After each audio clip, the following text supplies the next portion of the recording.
and do not necessarily reflect those of station staff, management, and advertisers.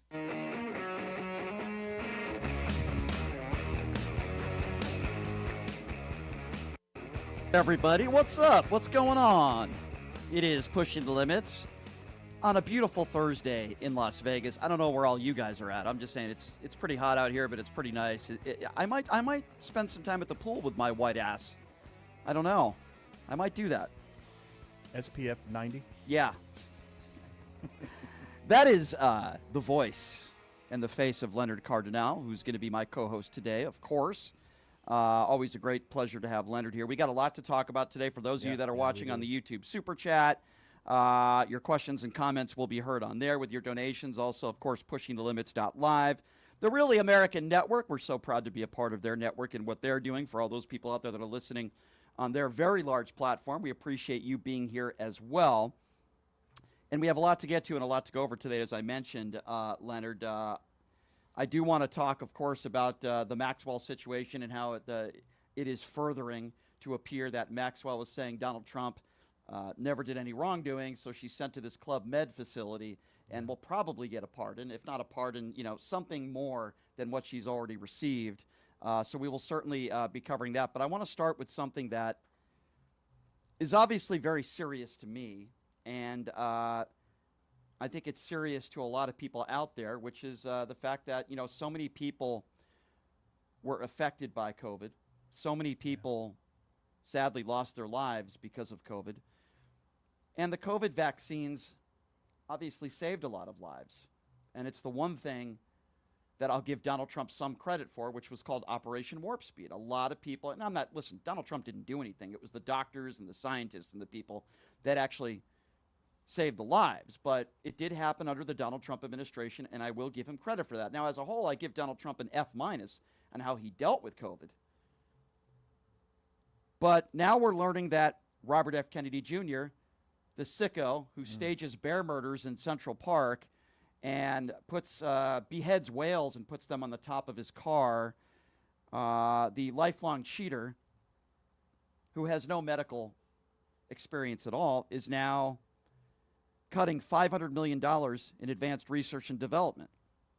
Donald Trump was asked about this at a press conference, and I want you to listen to the way he answers this, because it might be the most positive accomplishment that this guy has ever had, at least in his first term, and he doesn't even really understand what it is. Have a listen to this. You were the driving force behind Operation Warp Speed, these mRNA vaccines that are the gold standard. Now your health secretary is pulling back all the funding for research. He's saying that the risks outweigh the benefits, which puts him at odds with the entire medical community and with you. What is going on? Research on what? Into mRNA vaccines. Well, we're going to look at that. We're talking about it, and they're doing a very good job. And, that is a pass. With Operation Warp Speed was, whether you're Republican or Democrat, considered one of the most incredible things ever done in this country. The efficiency, the way it was done, the distribution, everything about it has been amazing. But that was now a long time ago, and we're on to other things. But we are speaking about it. We have meetings about it tomorrow at 12 o'clock. And we'll determine. We're looking for other answers to other problems, to other sicknesses or diseases, and I think we're doing really well. What exactly? He has no idea what he's talking. First of all, why won't someone ask him, sir, do you know what an mRNA vaccine is? You think he'd be able to answer it? No, I think he was prepped with a talking point before he went on. I don't even think he knows what he's talking about. Other diseases and other experiments, and he was kind of all over the place. But they're going to pull $500 million in yeah, we're going to funding. talk about that. I got Robert F. Kennedy Jr. talking about that. But the man doesn't even know what he's talking about. Neither does Robert F. Kennedy Jr. But I guarantee you, if someone in the media asked him, what is an mRNA vaccine, he would not have an answer for it. Well, Brian, they try to have it both ways. They say the vaccine's not perfected, and we don't know if it's dangerous. It did work. It saved 14.4 million people. They say that. But at the same time, they say we're not sure about it. But then they pull the funding to further the research to make sure it's safe. So which one is it? Is it not safe, and you want to keep safe. testing, or are you just going to scrap it altogether and leave it as Well, is? the vaccine technology, according to Robert F. Kennedy Jr., this is what he is saying. He's calling it ineffective, and he says it poses more risks than benefits. Do you remember when those MAGA Republican idiots voted in Robert F. Kennedy Jr., and some of them, like Cassidy and others, wanted to make sure that he didn't do this sort of stuff that now he is doing? Well, yes, they are cutting back $500 million in advanced research and development. Okay, Yeah, this is said, going. I would never do that. Yeah, Never, well, I this never." is Robert F. Kennedy Jr. in that very voice, explaining to the American people what he's doing. That's why, after extensive review, BARDA has begun the process of terminating these 22 contracts totaling just under $500 million. To replace the troubled mRNA programs, we're prioritizing the development of safer, broader vaccine strategies, like whole virus vaccines and novel platforms that don't collapse when viruses mutate. Let me be absolutely clear. HHS supports safe, effective vaccines for every American who wants them. That's why we're moving beyond the limitations of mRNA for respiratory viruses and investing in better solutions. Thank you. Yeah, you're welcome. This is the same idiot that said he was pro-vaccine during the hearings. This is the same idiot who literally has zero medical experience. He has been anti-vaccine his whole life. Make no mistake about it. These sort of cuts, $500 million, is a lot of money in research. This will cost lives in the long run. But he doesn't care because he's anti-vaccine and he's anti-science. He can claim otherwise all he wants. But Robert F. Kennedy Jr. is a dangerous human being, and he is doing dangerous things. And I knew that this was going to happen. Well, he's trying to say that in that clip, he's trying to say that vaccines that fail when the virus mutates are no longer necessary, and almost no vaccine in the existence of the humankind, maybe one or two, maybe polio and things like that, have been able to exist beyond the transmigration of the change and the virus becoming more powerful. So what he's proposing makes no sense. And let's just be honest of who this man really is, for those of you that are unaware. He's lived off his last name his entire life. Yeah. Sadly, his ex-wife took her own life and committed suicide after she read his diary, where he talked about all the improprieties and the cheating that he did. He's never been faithful to anybody, just like Donald Trump. This is what they both have in common. He certainly would have worked for the Kamala Harris presidency if she had won. He reached out to them. They didn't want to talk to him, and I can't blame them for that. He said, whoever picks me, Yeah. I'll go with it. This is the same guy who called Donald Trump supporters Nazis. He's made statements like that in the past. You could just look it up for yourself. The entire Kennedy family has Yeah. disowned him and said he's an embarrassment. Yeah, I mean, much of the family have said he's an embarrassment and an abuser. And now this is the guy who wants to cut spending on vaccine research upwards of somewhere around $500 million. It is a disgrace. And if the argument for MAGA Republicans, we need to cut spending, then why did you vote for this big and beautiful bill that puts us trillions of dollars more in debt?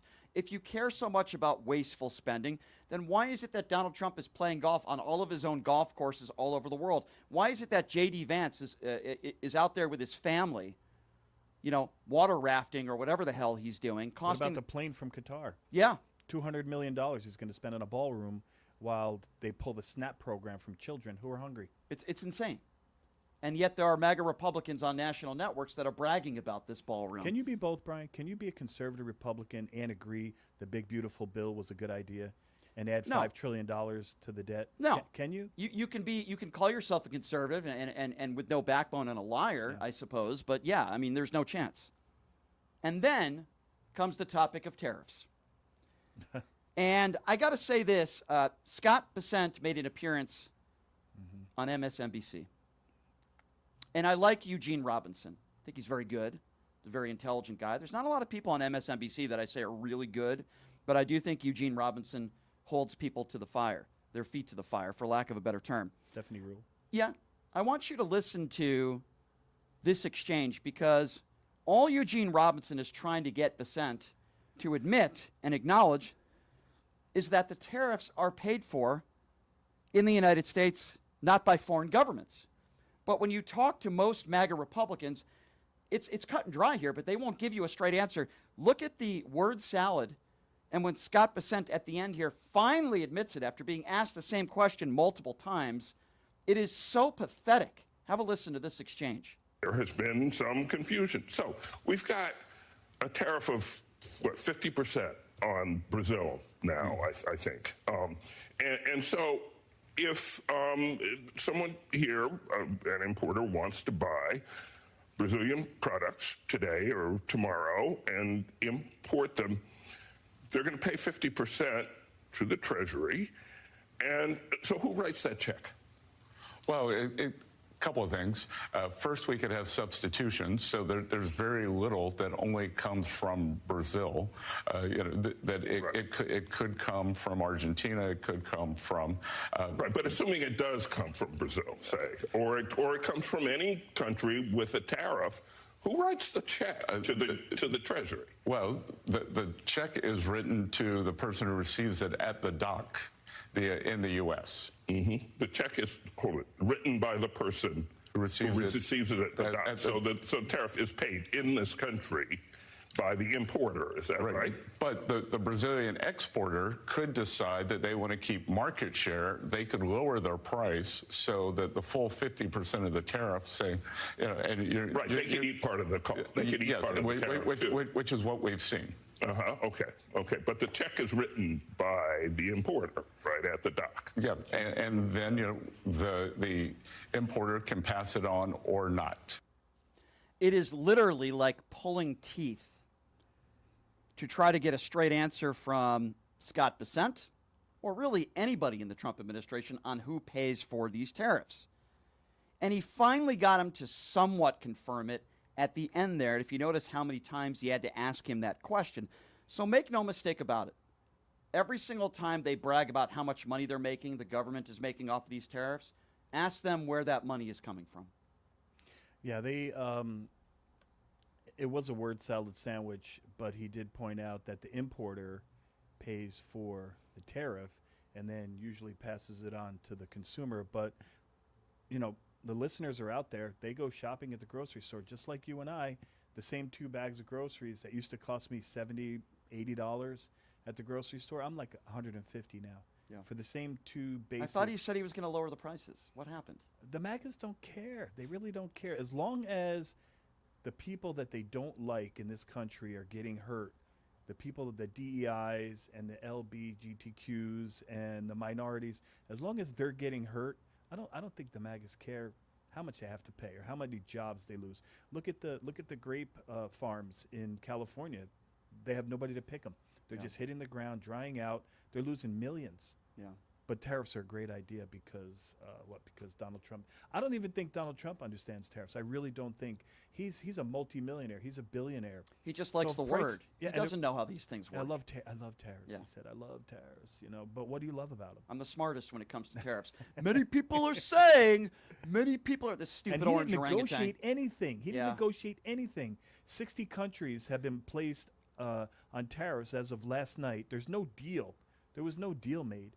They sent him a letter and said, we're charging you 15% and you 10% and you 25 plus another 25 because you jailed or put on house arrest our friend is it Bolsonaro? Yeah. He's Donald Trump's friend who speaks good of him, and they put another extra tariff on him on Brazil just because they pissed him off. Yeah. I mean, listen, the bottom line here is that Americans are the ones that are paying for this. These tariffs are not saving the American consumer. They're not helping people in this country. They're only helping perhaps his billionaire friends and people in other countries. But it's hurting a lot of people in other countries as well. And there's a reason why no president in American history has ever gone this far, because it doesn't work. And the people in this country are the ones that are going to be suffering for it. And Bessent just sits there with that stupid look on his face and can't just point blank say, yes, you're right, this is harming Americans. No, he can't say that because Donald Trump will fire him if he says that. Just like when the head of the Labor Bureau of Statistics puts out an actual real report, the worst jobs report we've seen in 5 years, and then he lets that person go and says it's fake news. The Trump administration is assessing tariffs on countries like Brazil, who we had a net positive when it comes to tariffs with them. We were actually had a surplus So it has nothing to do, because Trump was trying to say that we're losing, and you have to understand that America sells products all over the world. And if they want to sell them in China or Vietnam or Japan or wherever, those countries are going to assess tariffs because people love to buy American. They're not trying to hurt us. They're charging their own people, just like we're doing, charging our own people as the products come in. But I don't think the MAGAs care, Brian. I really don't think they wrap it around in their head and think about it, go, oh, this is a bad idea. I certainly don't think they do care, because if they did, they wouldn't vote for this guy in the first place. It's sick. It's really sad what's going on in this country, and it's not going to change anytime soon. Now, he might be Taco Trump when it comes to some of these tariffs or threats that he makes to Vladimir Putin and Russia, but he's certainly not going to be stopping what he is doing as far as the market goes and the ups and downs that we are facing economically because of this. It's absolutely gross. It's disgusting. Now, I do have a treat for you when it comes to my Canadian listeners, because I know there's a very large percentage of the listeners of this radio show that are listening from Canada, and I love my Canadian friends. Me too. I'm going to give you guys a treat today, because I really do like Doug Ford. And the Ontario Premier, Doug Ford, is blasting Donald Trump. He's blasting people who support Donald Trump. So he went on an American station, an American national network yesterday, and Doug Ford was asked to give his impressions of Donald Trump and how people feel about him in Canada. This is hilarious. Have a listen to this. What's the general impression of Trump in Canada? He's probably the most disliked politician in the world in Canada, because he's attacked his closest family member, and that's the way we look upon it. And when I talk to the governors and senators and Congress people, even Republicans totally disagree, but they're too scared to come out and say anything because the president will go after them, outside of a few senators. And I want to thank them for coming out and standing with not just American people, but their closest friends and allies, which is Canada. And again, we love the Americans. It's unfortunate President Trump decided to go down this road. So he's absolutely right. I completely agree with him. And most of Canada feels that way. And so Ford, was on with Wolf Blitzer on CNN. And here's Ford making the direct point that Trump is actually out to hurt America. Mm-hmm. And he says that's exactly what Donald Trump is doing. And we're lowering taxes. We're making sure we're competitive for companies to come and invest in Canada. Ontario alone last year attracted over $40 billion of investment, creating more jobs, more opportunities. I would much rather, work with our greatest ally and closest friend and increase jobs in both countries, and we can do that. We'd be the two strongest nations in the world economically. That's our goal, but unfortunately, President Trump doesn't want to go down that avenue. He wants to hurt the American people, and that's exactly what he's doing. It's exactly what happened. That's exactly what continues to happen. It looks like he's trying to dismantle the entire country. Yeah. All the institutions. He's trying to dismantle any type of control over any oversight. And so I like Canada. I like Canadians. I watch a lot of hockey. And they everyone that I've ever met who's Canadian is really good people. And they like America. And he's just pissing them off with his rhetoric. Yeah, that's an understatement. He certainly is. But I love Doug Ford. He's absolutely 100% correct. He tells it like it is. It's always why I've liked Doug Ford. And I do believe that's the majority of Canadians, and that is how they feel. So, moving on. As everybody knows that listens to this program, I'm not a big fan of Nancy Mace. I call her Nancy Mace the Disgrace. She's a complete imbecile who tries to, and I think she's a lunatic. I do believe she's severely mentally ill. And she'll tweet 300 times about how horrible it is if a transgender woman uses a restroom. But when it comes to people losing their health care or kids being shot up in schools, nothing. Maybe thoughts and prayers. But she's so fixated on these, gender ideology and banning books and transgenders and all this other stuff. She's a complete idiot, and she just recently announced that she's running for governor of South Carolina. But here's the thing. She's been one of those people out in the forefront for years talking about the Epstein files. But now she needs Donald Trump's support. She needs Donald Trump's endorsement. So here's Nancy Mace, like many other MAGA buffoons, both men and women, that wear the Donald Trump knee pads when they need something from him. 24/7. Yes, when they need something from him. What does Nancy Mace need? She needs Donald Trump to endorse her. I don't think she's going to win the governorship, but she needs Donald Trump to endorse her. So this is what what Nancy Mace is saying on Newsmax, and it makes me want to vomit. But everyone is excited. They're sleeping better knowing that Donald Trump is in the White House. He's a fighter. He's fighting for our values, and he's delivering on them. We just got the American people a giant tax cut in the big, beautiful bill. He's negotiating these tariff deals, which will make America more prosperous and stronger, and our allies as well.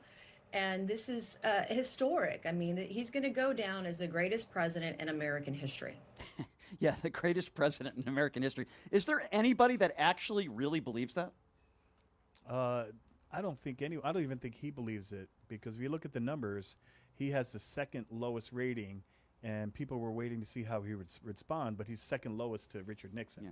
So if he were to come out and say, well, at least I'm not last, but then you're What better that- than Richard Nixon was at the time. Let me explain. And by the way, Newsmax is not a real organization. They just coddle to Donald Trump 24/7. But here's what Nancy Mace was really saying.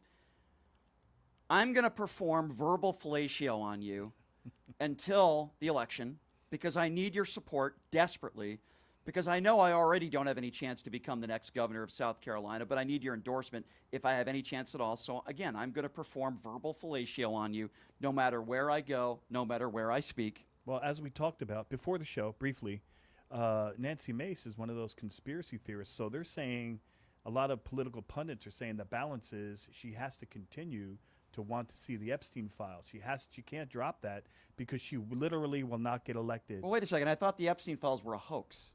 Well, Isn't that what Donald Trump said? It's a Democrat hoax. I wonder if the victims Well, agree now with he that. said that he was willing to release him but he's worried about the victims. All of a sudden, I don't want any victims to get hurt. I don't want anybody to get.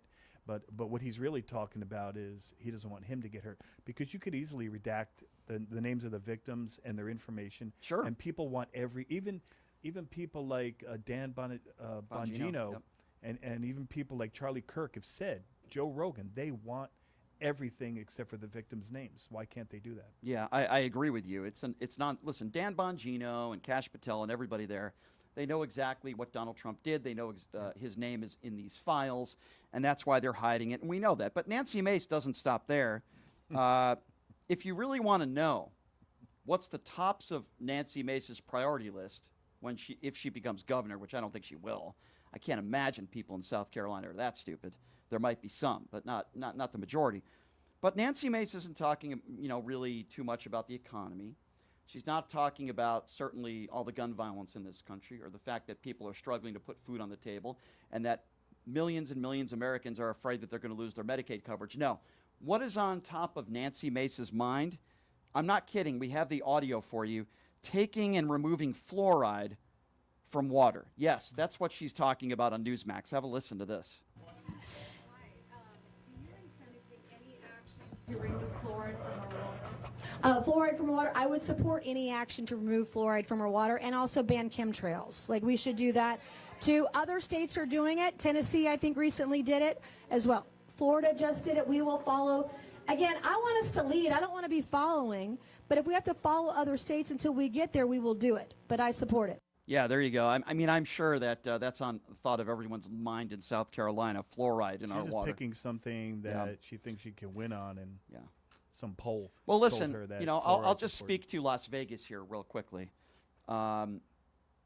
Job numbers are some of the worst in the country right here in Las Vegas, the unemployment numbers. Have you seen the Las Vegas Strip? Not to interrupt you, but have you seen it? Yeah, it's terrible. It's dead at night. It's There's dead. like no one there. This is the worst economy the Las Vegas has had in quite some time. The unemployment numbers are horrible, okay, under Donald Trump. But if you ask Nancy Mace, she would be celebrating the fact that that transgender kid isn't playing in that volleyball game anymore. That's what's really important to them. That one kid isn't playing with other women in that volleyball tournament. Red meat for the base. Yeah, that's what they're talking about, but they won't talk about the jobs report, or if they do talk about it or asked about it, they lie. They'll lie. They'll say it's fake news. They'll say the numbers aren't correct. They'll blame Joe Biden. They won't take any responsibility for Donald Trump's policies that are clearly not They fired working. the commissioner of labor statistics, right? Because he didn't like what she said, because she gave honest numbers and said, "Hey, we're trending downward," and he fired her. Listen, so many of these dopes that voted for Donald Trump, and that's what I'm going to call you. So many of you, you're dopes. You voted for him because you believed him. Okay? You thought that he would lower the price of, say, your eggs or bread. You thought that he would help you get a job. You thought that he would raise the minimum wage and your health care would be just fine. Drain the swamp. Yeah, drain the swamp. Now he is the swamp. Yeah, but what he has done is he has given the top 1% the biggest tax cuts in American history. Everybody else is suffering for it. He's going to take away your food stamps. He's going to take away the benefits that you need from the government to survive because you're struggling. And some of you voted for this man thinking that he would help you. He's only helping his rich billionaire friends and himself. He's enriching himself, he's enriching his friends, and he's spending your taxpayer dollars so that he could go on trips and go to the Super Bowl and play golf. And listen, there are a lot of idiots in the administration, but there are also some idiots that call themselves spouses, like Stephen Miller. Now, Stephen Miller is a reprehensible human being. That guy. He's a reprehensible human being. His wife is just as stupid and just as evil, in my personal opinion. Boy, she has terrible taste in men. This is a really weird moment that I wanted to play for you because Katie Miller does not do a lot of public stuff. And apparently she's starting her new podcast. I would rather watch paint dry than listen to this woman talk because she's such an idiot. But she's making the case that conservative women are being silenced and there's no place for them to go, which is quite bizarre because have you watched Rumble? Have you seen all the women who do podcasts on Rumble? But listen to Katie Miller, again, play victimhood like so many of these MAGA idiots do, claiming that women don't have a voice on the right. Listen to this. And why? Because for years I've seen that there isn't a place for conservative women to gather online. There isn't a place for a mom like me, mom of 3 young kids, 4, 3, and almost 2, and a wife, and trying to do a career, eat healthy, work out. There isn't a place for a mom like me. And so I wanted to create that space where we have real, honest conversations with people across the political spectrum and across the world to get lifestyle information, news, laugh with our friends, gossip about what's going on in the world from our perspective. Yeah, I can't wait to listen to that podcast. In Holy most conservative smokes. families, doesn't the wife take a back seat? Don't they want to go back to Well, the yeah, there's a lot of 1950s? misogynists. Isn't that their goal? There are some MAGA Republicans that don't even want women to vote. They think the man in the household should vote. Those people are bigots. But here would be my question to Katie Miller, besides the fact why you would literally be married to a Nazi. Yes, I do think Stephen Miller is literally a Nazi. I thought she was going to name her show The Fourth Reich, but I probably shouldn't say that. The Hale Miller Show. But my question to Katie is, what's stopping any woman, in this case a conservative, from starting their own YouTube page? What's starting any she didn't woman? say. I was waiting for her to say, but she didn't say. What's stopping any woman from starting her own podcast or doing a show on TikTok or Facebook or YouTube or Rumble, where there are plenty of women that do podcasts? What the hell are you talking about? You have the freedom to do a podcast if you want to. It doesn't matter what's between your legs, and it doesn't matter what your political opinions are. I don't know what the hell you're talking about. You can eat what you want to eat. Nobody is stopping you from eating healthy or not eating healthy. You can exercise when you want to. You can hire a babysitter to watch your kids because clearly you have the money to do so, and do your podcast on any platform you like. What the hell are you talking about? There's nobody stopping you from doing it. All I'm telling you is the last person that I would ever listen to in a podcast is you. You're not smart. You're not funny. You're boring. Why the hell? You know what I would, you know what? The only podcast that I would listen with her is if she talked about how boring her husband is in bed. I mean, that would be somewhat entertaining for me. You know, how boring he is. That's Can I add it. one thing? Yeah. So it's the House Republicans that have legislation on the table to make it so that if you're married and you don't use your husband's name, you can't vote. Who? I mean, that's an attack on women. That's an attack on females being able to vote. And listen, they had Katie Britt doing a speech after of doing a speech in front of the kitchen. Okay, this is the Republican Party. There are many men. She looked crazy. Oh, well, she is crazy. She had that look in her eye. Well, she's a nut. It was all a terrible actress. But I will say this, ladies and gentlemen, there is one party, many within the Republican Party, who do not think women are equals. They don't think women should vote. They think women should be in the kitchen. And what's his name? Butker, the kicker on the Kansas City Chiefs. Is that his name? Am I pronouncing his name right? Butker. Butker. This is the guy who believes that the women should be in the kitchen and raise the children and stay home, and in every family, the man should be the breadwinner. That is what we call a misogynist. Because you see, in the United States of America, a woman has the right, if she does not want to have a child. If you want to have children, great. But just because you have a child doesn't mean you can't have a career. Just because you have children doesn't mean you can't have a career.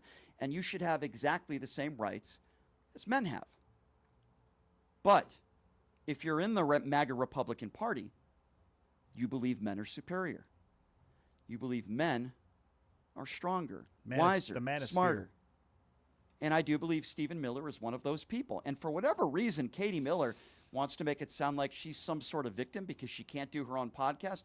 Please tell me, ladies and gentlemen, if you're a woman and a conservative, what's stopping you from doing a podcast? Well, she's making it sound like we have nowhere to speak. We're That's just nonsense. We're just all voiceless. So I'm opening a podcast where they can all come together and we can have a voice. Well, she's the one who wants to be submissive. That's on her. Yeah, well, I'm going to tell you something, Katie. I wouldn't listen to your podcast if people paid me a lot of money. I wouldn't listen to it. You're boring, you're dry, and I think you are just like your husband. You are despicable, and you have just horrible taste in men. You might as well date Adolf Hitler, because that's what I think of Stephen Miller.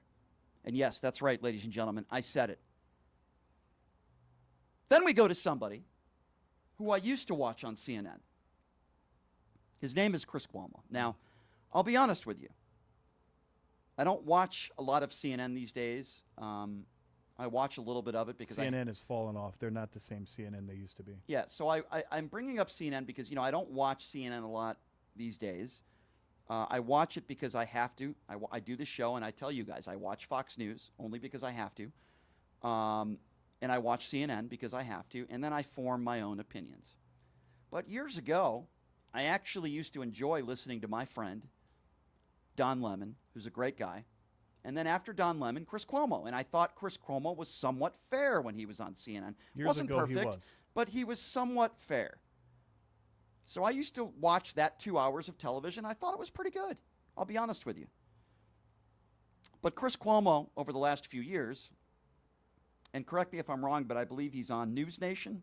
Is that the network? I think that's the Bill O'Reilly. I think that's the network where everybody gets fired. They go to News Nation. That's what I'll call it. Everybody gets fired network. But Chris Cuomo did something extremely stupid on social media yesterday. Now, he does a lot of stupid things. He's trying to appeal to the right, and it's not working because I think he's a two-faced phony. But there was a fake video of AOC, an AI video of AOC, talking about this woman, Sweeney, which I don't care about, and I would say 99.9% of Democrats don't care about. She's the one in these jeans commercials. No prominent Democrat is talking about this. This is a made-up falsehood that the right calling victimizing themselves because they're claiming that Democrats are talking about this, which, by the way, they're not. They don't care. They're trying to say it's cancel culture, they don't care. but it's not. So in this AI clearly fake statement of AOC, she calls Sweeney a racist. Now, anybody with an IQ over 20 would have known that that was fake, but not Chris Cuomo, because Chris Cuomo is an idiot. And he started tweeting at AOC, and then AOC responded by saying, and I'm paraphrasing here, basically calling him a jackass, saying, hey, jackass, this is fake. I never said this. And then Cuomo starts making excuses on his show last night while he admits he's wrong. Then he starts flipping the page and talking about other issues. But this is Chris Cuomo with egg on his face, with the clown that he is, admitting that he was wrong, but then making excuses. Have a listen to this. You're listening? I was wrong. I was tweeting today and saw a clip of AOC saying that Sydney Sweeney ad was racist. And so I replied to it and I said, why do you care about this and ignore what matters most? Why, in all the times that you've called on Israel to stop, why have you never told Hamas to stop, told Hamas to surrender? Why would you ignore the St. Louis attack on that Jewish guy who had his car bombed? AOC tweeted back and said, dude, that's a deep fake, that Sydney Sweeney ad. You suck, in so many words. And she was right. They got me. AI. It was really good, and it did seem like something she would say. But it wasn't her. So I thanked AOC for correcting me. But I then reminded her, she ignored the part of the tweet that mattered, okay? Not Sweeney, which really should have never been a thing, let's be honest. Why did AOC, the most popular Democrat in the country, powerful, reportedly ignore what I asked about calling on Hamas to surrender to end the war they started? She has never said that I could find. Think about that. She also ignored my question about saying nothing about the American IDF soldier who returned home only to have his car firebombed in America by anti-Semites. Why? Why wouldn't you say anything about that? Okay, Chris, I got an answer for you. First of all, she doesn't have to answer to you. Number two, you just outright called her out for something that was fake. She should always ignore you. Number three, she has called out Hamas. I've heard her call out Hamas. Now, there are some people on the far left that have not. I've criticized them. Rashida Tlaib is one of them. I've called Rashida Tlaib a blatant anti-Semite because I believe she is. AOC is not. She has criticized the Israeli government, which, by the way, doesn't make you anti-Semitic. She has called out the atrocities of Hamas. You are lying. And you are the one that was duped because you're a moron. There's a lot of people on the right that I don't like, but they weren't tweeting out to AOC. Why? Because they knew it was fake. You're an idiot. And AOC doesn't have to answer to you or anybody else, but you're lying. Because AOC has called out Hamas. I know it because I've heard it with my own ears. I've seen it with my own eyes. And unlike you, I don't look at AI videos thinking that they're real and then getting duped about it. You look like an idiot because you are an idiot. He was just attempting to get some traction by talking to AOC, and then he's trying to enhance it with the Hamas issue and enhance it with the IDF issue. And like you said, Brian, it was a fake video in the first place, so why should he answer? Why should she answer anything? And I don't think News Nation's getting very good ratings with the Bill O'Reilly, who thinks he's a conservative, but he's not. He's more like a MAGA. Well, Bill O'Reilly is an abuser. Let's just call it for what it is. He's just a sexual predator. And Bill O'Reilly, Many of them are. Fox News paid out tens of millions of dollars to these women because Bill O'Reilly couldn't get laid. So he tried to lure these women to his hotel rooms. And, hey, I can really help your career. Come to my hotel room because Bill O'Reilly is such a hot commodity, the crypt keeper himself. And that's why he got fired by Fox News. He had the highest rated show. You have to do some things that are really, really bad to get fired on Fox News. Well, don't a lot of them do things that are really, really bad? I mean, a lot of them have been accused of sexual crimes, and I'm sure some of them are, okay people, but a lot you see a lot of those powerful men. Pete Hegseth. Yeah, all of them. Bill O'Reilly. There are many others. Well, Donald Trump has many, many accusations against him. Obviously, Donald Trump is a liable sexual abuser and adjudicated rapist who has 25 women that have come forward or more that have accused him of rape or sexual assault, including his ex-wife in court documents. On the record, in a deposition, under oath. Yep. Yeah. Do you have any people that have ever accused you of rape, Leonard? No. I don't have anybody that's ever accused me of rape. But hey, they must all be doing it because he has money, right? It's funny, those 25 women that have accused him of rape, and I'm not talking about E. Jean Carroll, she's the exception. All those other women never paid a dime. And if I manipulated banks and mortgages the way he did to get money and say my one penthouse was 33,000 feet when it was only 11,000, you know what, Brian? I'd have some felonies and I'd be in jail. I wouldn't be walking around as a 34-count felon saying they lied. But Chris Cuomo, going back to him, he changed. He doesn't want to talk about how these tariffs are ruining our economy. He doesn't want to talk about the fact that Donald Trump's poll numbers are horrendous. He doesn't want to talk about this being the worst jobs report we've seen in 5 years.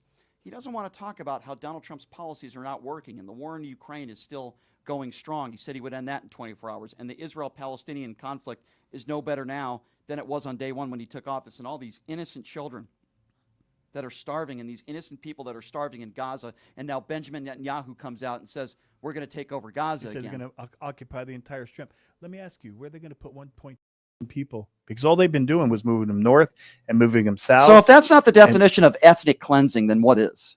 Tell me what is. I can't believe that the world is allowing this to continue. They attacked again the other night. They killed people waiting in line for food. They tipped over a truck yesterday and people died. There's mass starvation. I don't know why the world's letting get away with it. In the same sentence, you can call out Hamas for what they are, which is a terrorist organization, but you could also call out the Israeli government that is committing war crimes. I believe you can do both. Do we want Hamas defeated? Absolutely. Does my heart go out to all the innocent people in Israel that have lost their lives? Absolutely. Also goes out to the innocent people in Gaza. But you don't hear Donald Trump or MAGA Republicans ever really talking about that. What is going on in Gaza is an atrocity. And don't tell me Benjamin Netanyahu is not at least partially responsible for this. Well, he takes credit for it, doesn't he? In a way, he does. He said he won't stop until Hamas is completely defeated and routed. He's trying to get the hostages back. But like I said last time, this may be just my opinion. More than half of, I believe, the Zionists, they don't agree with what Netanyahu's doing. But as long as there's a war, as long as there's an attack, he will stay in power. As soon as it's over with the conflict, I believe that they will vote him out or they will put charges on him. Yeah, agree. So here's what we are going to do. We are going to take a quick break. And when we come back, we are going to take your phone calls. Now, to kind of reset what we've been doing today, we've been talking about a lot of different topics. I know. There's so we haven't much. even gotten to Maxwell yet. We'll do that when we come back. But Donald Trump doesn't seem to even know what an mRNA vaccine is. And Robert F. Kennedy Jr. cutting $500 million in advanced research for these vaccines. You have members of the Trump administration that can't just seem to admit that the people that are actually suffering and paying for these tariffs are Americans. You have Nancy Mace, who's now coddling to Donald Trump again. And haven't even begun to talk about Maxwell allegedly putting out a statement, apparently saying, I didn't see Donald Trump do any wrongdoing. Geez, I wonder why she's saying that. We knew this was going to happen. She was just sent to a Club Med prison. And they canceled the J.D. Vance meeting last night. Yep. According to news reports, the meeting was canceled. And the meeting was canceled. But they weren't going to talk about the Epstein files. Because of media scrutiny. Yes. That's why the meeting was canceled. CNN got accurate reporting. And that is exactly why the meeting was canceled. All right, here's what we're going to do, ladies and gentlemen. We're going to take a quick break, and when we come back, we are going to take your phone calls. The number to call is 702-221-7283. Again, that number, if you want to be a part of the program, now's the time to call. They're already calling. Yes, 702-221-SAVE, 702-221-7283. We got Leonard Cardinal in studio. We are the most interactive show you will find. That is why we always open up the phone lines, and we are doing it now for you. We'll take a quick break. We'll be back in 90 seconds. You're listening to Pushing the Limits right here on KS.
All right, welcome back. It is Pushing the Limits.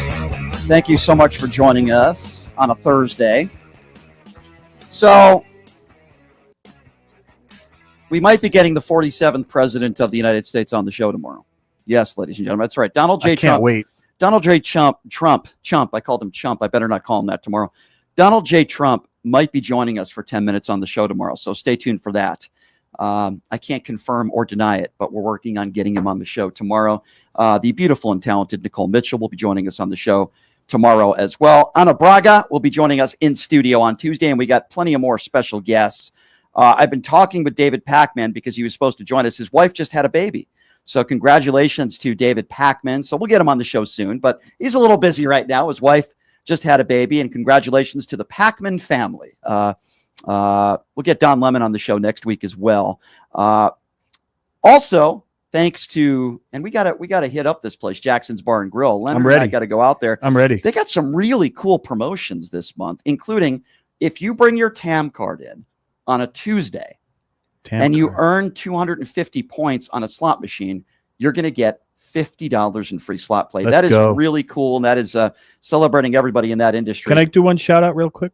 Sure. Today is my son Gianni's 25th birthday. Happy birthday. He's moving to Manhattan on Saturday and going to be working for Morgan Stanley as a financial analyst. Congratulations. He just got his master's from Arizona State recently. That's super cool. And him and his girlfriend, Brooke. Happy birthday, son. Love you. I love that. That's awesome. Happy birthday, my friend. Happy 25th. 702-221-7283. That was 20 years ago for me. I'm an old fogey.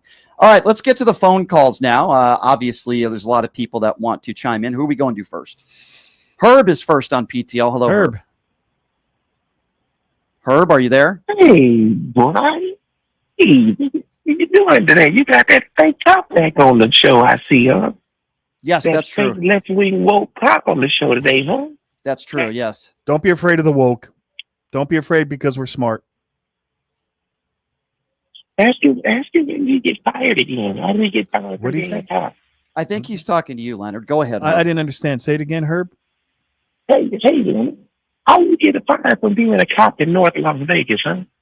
How did what? How did you get fired from being a cop in Las Vegas? I get fired. I retired. I'm retired. I'm on a pension. No, you did. No, you did. You got fired because I said you got fired. Okay. Yeah, so more fake news from the MAGA. And what other fake news do you have? That are you going to say that Donald Trump is not at an all-time low and at the worst percentage statistics of almost any president other than Richard Nixon? What else are you going to talk about that's fake news? Donald Trump is the greatest. He's the greatest. He's the greatest thing he's for. How about that? I would love for you to tell me how he's the greatest. Name one thing he's great at. Oh, wow, that's a long hesitation. You need some help? I have to end my charade. Leonard, we played a joke on you. I was told to call in today. This is actually Brian from Texas. I was told to call in because I've been. I wanted that to keep going. Giving them hell. I know.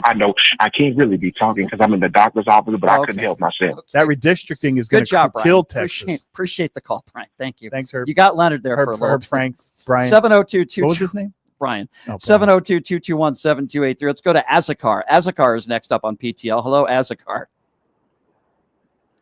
What's going on, Brian? What's going on, Leonard? This is Azakar from Florida, second time calling. So I have two things that I wanted to say. Number one, I'll be honest with you. I think it was a bad thing that all of Donald Trump's businesses and all of his ventures went to bankruptcy, like all of them, because you got to think about it. If there was like at least a business, or at least like if he would have had his casinos, if he would have had his like Trump, cars or Trump steak or whatever, if any of those businesses were booming, we wouldn't be here because we felt like, hey, I could fall back on this. I'll be making my money. I'll be like a multi-billionaire. I'll still make revenue and everything. Like, we wouldn't be here right now. But because because he went bankrupt at all of his businesses, and because he would be deemed as a failure, which he is, then he can't have that reputation. So what does he do? He goes ahead and says, you know what, I'm going to run for president because I cannot take too much of these L's. It's too much losing on my end, so I can't go ahead and do it. So what does he do? Run for president. And now look, all the Republican Party, like he has that on lock. He has it hostage. He completely changed everything about them. And it's like now we're having to deal with what we have to deal with at the moment. So I really wish we went back in time where some of his businesses would have been good, so we wouldn't have to deal with what we have to deal with right now. What y'all think? Well, I think you're right. No, He's a grifter. I don't think you're wrong. I got to tell you, we have a terrible governor here in the state of Nevada. His name's Joe Lombardo, but you might even have a worse governor in the state of Florida, Ron DeSantis. Oh my gosh, I can't even. Don't even get me. I mean, he is just a fraud. He and his wife are despicable human beings. You got a lot of real lunatic politicians out there. They're not just bad for the country; they're just bad people. Sheriffs. Oh, they're just terrible people out there in Florida. There's a lot of MAGA out there in Florida. In Florida, listen, it's a beautiful state. I've been there many a times. I've been to Tampa. I've been to Orlando. I've been to Miami. There's beautiful, but boy, there are a lot of idiots out there that are politicians, that are elected officials. I don't even know how these people get elected. I mean, Ron DeSantis, you would think that his political career is over, but I don't know. He wears knee pads 24/7. What do you think of someone that crashed and burned 5 or 6 businesses and wrote off almost $1 billion in debt and didn't pay the construction companies and didn't pay the workers and had them all go broke? I think he's a terrible businessman. I always thought he was a terrible businessman, but it sounds to me like that's what MAGA wants. They want someone who is really not that good and not that smart at what he's doing because they're very low information. Would you vote for someone like that? Listen, I'm just gonna say this right now. I'm like Brian. I'm more of an independent type of person, but I am rooting for I find myself rooting for the Democratic Party, but it's kind of hard doing it because a lot of the representatives just has no spine, no. They got no fire. They got no fire, no push. Exactly. But one thing I will say is this: if Gavin Newsom happens to be the nominee in 2020, and I don't want to go ahead and jump to that because we got to go through the midterms, but if that happens, don't be surprised because guess what? He happens to be one of the few people from the Democratic Party who has a backbone and who is willing to fight fire with fire. Yeah. Same with the governor in Illinois. Same, the governor in New York. She said that she's going to go ahead and want to do that whole thing with the whole redistricting thing, and I hope that they do go with it. Isn't Newsom slow playing the redistricting? He's talking about it, and we're going to do it. What are they waiting for? Texas has already sent out state troopers to track down the Democrats. They've already used the Texas Rangers to start an investigation. They're threatening to revoke the seats of the Democrats who are elected by the people. So what is Gavin Newsom waiting for? What are they all waiting for? That's the thing. Like, I don't understand. Like, why are the Democrats always trying to go ahead and just do this whole slow motion thing and try to thread through the needle and stuff? Like, the Republicans, they don't care about that. They don't care about the quorum. They don't care about whether or not they're doing about the rules or not. Out in the open, they already said, Trump said that he's willing to go ahead and grab 5 seats just so he won't lose the House. I mean, that should tell you, look, you need to wake up. We are not in those times where it's back in 2008 where everything should try to reach across the island. No, forget it. Go, listen. They got to fight fire with fire. Go full throttle. Do not pay no mind, pay no attention to what they do. Even if they try to do a little pushback, I don't care. Just go full throttle. Just send them a message and let them know, look, this is what we're going to do. And, that's just what it is. Yeah, Newsom says we're thinking about it, and this is what we're going to do. Take all the seats from the Republicans and everything else. But that's the thing. This is why I can't be a Democrat, because it's there's little to no, stuff like this it pisses me off. It makes me more mad at the Dems more than Republicans, because we know the Republicans, especially MAGA, we know what they're about. But the Democrats, they're supposed to represent the opposition of America to say, hey, we are absolutely against what this regime is. We completely are fighting for the people. We are for the people. But when they do stuff like this, it makes them really hard to I'm with defend you. them or try to be with it. I'm completely on your side on this one, my friend, and I understand your frustration on the other side as well. We need more fighters on the left. We need more AOCs. We need more Jasmine Crockett's. But in my opinion, I don't want them running for president. Okay, and I have no problem with a woman becoming president. But we have to look at the reality of the situation, which is women are 0-2 against Donald Trump. Am I blaming it all on that? No. Am I blaming it on Hillary Clinton or Kamala Harris? No, I'm not. America may not be ready. America may not be ready. And that's sad for me to say. And I would say the same thing about Pete Buttigieg, who I think would be a wonderful candidate. But the fact that he is gay, sadly, America may not be ready. Right. And it saddens me to say that. But I think it's the reality of the situation. 702-221-7283 is the number to call. Let's go to Jeff. Jeff is next up on PTL. Hey, Jeff, what's going on? Hi. I just want to start off by, I'm sorry I can't listen to you more often than I do. So maybe this has gone over already, but I wonder if you're aware that I have friends and family in very high research positions in science in different areas, and there is definitely, and it's anecdotal, but it seems to be a growing thing, both here and in Israel, a brain drain of scientists, and they're headed towards the European Union, and I was wondering if you were aware of that situation. Are you? I'm not aware of it. Where are you calling from? Brooklyn, New York. Oh, go Brooklyn. I'm not aware of it, but the transmigration of the smart people, it just makes sense. Just like Donald Trump, he doesn't want education. He's pushing for college money for education to go into trade schools. Nothing against trade schools and tradesmen. We need lots of carpenters and plumbers and pipe fitters out there. But for some reason, the MAGA base seems to want to go away from education or educating people. And to me, it's about control. Well, I agree, and this is another nail in the coffin of American science. Sure. And also, like I said, it's happening to a very large extent in Israel. But another parallel between Netanyahu and Trump. But the main question, I just focus on one question. In terms of, I heard the tail end of your discussion about the vaccines, and I know from my family and friends who are involved in vaccine research that there is tremendous consternation about what's happening.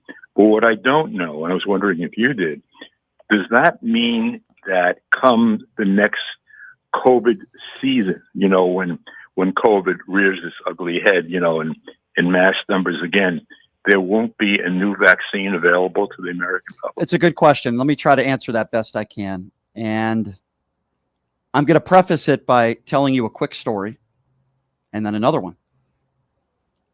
So I got COVID before the first vaccine came out. I don't know, Leonard, if I ever told you this story. And I was doing a radio show at another station, and obviously I got tested. I wasn't feeling good, and I was positive. So I went home, just felt miserable. The fever lasted at least 5 or 6 days. Wow. But I thought that I could just sleep it off. And I made a very big mistake, and it almost cost me my life. I was sleeping maybe 2-3 hours a day. Wasn't getting any better. In fact, I was getting worse. I called a friend of mine, Sandy, who's an attorney here in town. She's a great friend of mine. So I got up to use the restroom. And again, keep in mind, I've been just at home in quarantine for a week. And all of a sudden, I had trouble breathing. Okay, now I had asthma when I was a kid. I grew out of it. I don't have asthma anymore. I've never felt that way since I was like 10 years old. Got really scared, got back into my bed, called my friend Sandy to come over, and she checked my oxygen level, which was around 80%, which is death. Wow. She immediately called 911 because she knew. Ambulance came by, and they said I would not have probably made it throughout the night if your friend didn't call us. And they said, take a lot of your important belongings because you're going to be here for a while. They knew that it was very serious. 2 or 3 days, I didn't know if I was going to make it. I was in the ICU, and I remember, I think it was the third or fourth day, where the doctor came into my room and said, "I've got some good news for you. Your lungs are starting to clear up. It's going to be a long way, but we see some improvement." And that was the first time I said to myself, geez, I might get through this. That was really hard because I did have some very close friends that came to visit me, but they couldn't come in my room. Do you know how hard that is? I'm already like a claustrophobic type person, and that was really hard. It was almost like I was a quadriplegic for a couple of days. Couldn't do anything by myself. But by the fifth or sixth day, I was able to get up, use the restroom on my own, on oxygen the whole time, of course. Thank God. So why am I telling this story? Well, yesterday, a very close friend of mine informed me that her best friend died at the age of 50 years old yesterday from COVID. It's still out there. Now, there's going to be an autopsy, and that's the way it should be because we want to know what happened, but I feel horrible for her. She's grieving, and 50 years old is a young man, and it's very sad. I don't know all the circumstances of it. That's all I know. He checked in, got COVID. I would imagine that had a big to do with it. The point I'm trying to make here is that the answer is yes, sir. There's going to be, sadly, another pandemic, hopefully not as bad as what we had to go through several years ago. But I can tell you right now, this is beyond the shadow of a doubt. What Robert F. Kennedy Jr. is implementing in $500 million of research with these vaccines that are not going to be used anymore, it is going to end lives. And I'm not saying that to scare people, and I'm not saying that to gaslight. I'm saying that because it's the truth. We talk about all the wasteful spending, because I do agree with Elon Musk to an extent. There is a lot of wasteful spending out there. This is not one of those things. And the reason why Robert F. Kennedy Jr. is doing this, because he's always been anti-vaccine. He has no medical credentials. He wears a tinfoil hat on his head 24/7. He's a nut. He's not a good person. And he's a conspiracy theorist. And the science does not back his position. No, of course it doesn't, because he doesn't believe in the science. What this lady was asking is, when it mutates, when it gets stronger, which viruses do, in a few months from now, when fall comes and the winter starts to set in, if you shut down the funding for the research, then literally you're stuck with whatever you have, because you won't be able to, I think what she's asking is, will we be able to still research the new modified mutated virus, and what can we do about it? And from what I can tell, they're pulling the funding, so that's not going to happen. I don't know what's going to happen. It's bad. Very dangerous, not good. And when Donald Trump was asked about it yesterday, of course, he had absolutely no idea what he was talking about. Neither does Robert F. Kennedy Jr. Cutting funding for this mRNA development is very bad. But we knew, or at least I did, that when you put Robert F. Kennedy Jr. in this position, we knew that this stuff was going to happen. It's very dangerous. It's not just Donald Trump's policies. It's others in his administration that are very dangerous people. Well, he bent the knee to Donald Trump, and that's all Donald Trump needed was loyalty and a commitment, and that was really it. He's no director of health and safety. And it's funny because they're wondering why there are so few qualified people within our Justice Department right now, and 2/3 of the people are not there. And because all the qualified people don't want to work for Donald Trump. That's why. Secretary of Defense is a Fox News reporter. I don't even think he had his own show. He came out on the weekends and he acted as a reporter, and he's in charge of the Pentagon. Yeah, no, it's really sad. It's unfortunate. And I appreciate the call, Jeff. Thank you very much. 702-221-7283 is the number to call if you want to be a part of the conversation. Let's go to Cheryl. Cheryl is next up on PTA. Hey, Cheryl, what's going on? Hi, Brian. Hi, Leonard. Hi there. I have two things. One statement about Kennedy. He's off his rocker. We need research on vaccines, disease, everything. And aside of that, I agree with vaccines, but I believe with the COVID vaccine, we should have had the choice whether to take it or not. I didn't do well with that. I ended up in congestive heart failure. I was in excellent shape, and it was after the second vaccine. So I have mixed emotions. And my point is, there needs to be research. This disease, this virus came out so quick and was so horrible.